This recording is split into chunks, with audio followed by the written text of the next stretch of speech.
Hey guys, अस्सलाम वालेकुम। So ये है second episode rants with Rakshinda का और आज का टॉपिक है if you are a writer type of learning person. You know someone said it very right, it doesn't fit in my head until it goes through my hand.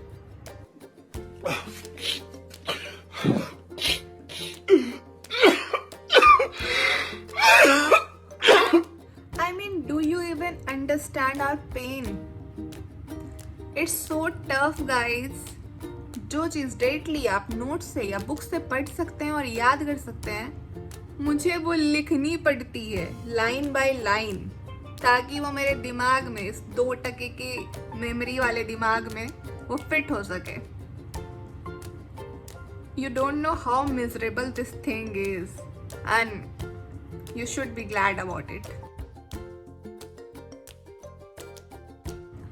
मतलब अगर किसी के पास 4 दिन है प्रिपरेशन के लिए, तो वो 4 दिन में डेटली नोट से पढ़ेंगे और वो याद कर लेंगे। मेरा पहला 3 दिन नोट्स बनाने में जाएगा, क्योंकि ऑब्वियसली पहले तो फर्स्ट ईयर में पहले से नोट्स प्रिपेयर करके रखती थी, बट अब वो हो नहीं रहा है। तो ऑब्वियसली वो एग्ज़ाम के टाइम में होता है गाइस, तो पहला जो कुछ दिन होता है वो नोट्स बनाने में निकल जाता है, और फिर आखिरी का दिन जो आता है उसमें यहाँ घुसाने की उसे कोशिश की जाती है। दो it's easy when I right it, because खुद से लिखने के बाद वो चीज़ ज़्यादा जल्दी समझ आती है। आई कांट डू रट्टाफिकेशन, so I have to understand it first and for that reason I have to write it. और प्रॉब्लम ये भी होती है कि अपने राइटिंग में जो लिखा होता है वो यहाँ प्रिंट हो जाता है। तो in exam hall when I forget something कि क्या था, तो आई रिमेम्बर इट लाइक इस पेज में मैंने यहाँ पे कहीं लिखा था। तो वो क्या लिखा था, कहाँ लिखा था, वो पेज वाइज आपको याद आती है अपने राइटिंग की।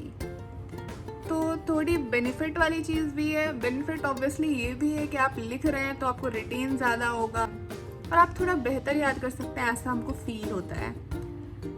तो ऑब्वियसली प्रोज एंड कॉन्स दोनों हैं, but still it's a tough job. So if I can learn to learn it without writing notes, then it's absolutely amazing.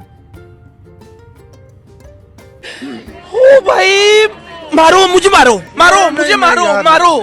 I mean, I will show you my notes right now. Wait. I will show you my notes. ये मेरी first year की biochemistry की copy है and you can see माई मेहनत guys.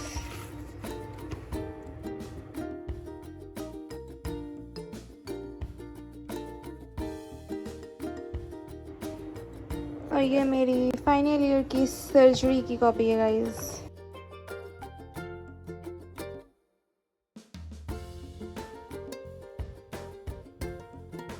I don't know why I wanted to talk about it, but जैसा कि मैंने आपको बताया, इसमें मैं अपने मन की बात करने वाली हूँ, जस्ट लाइक मोदी जी। तो गाइस, मैंने मोदी जी का नाम लिया है, थोड़ा सा डर लग गया था, इसलिए I got silent for a few seconds, but it's all right. Okay, बस यही था जो था guys. So let me know in the comment section if you can relate or not. I am glad that you can't, if you can't.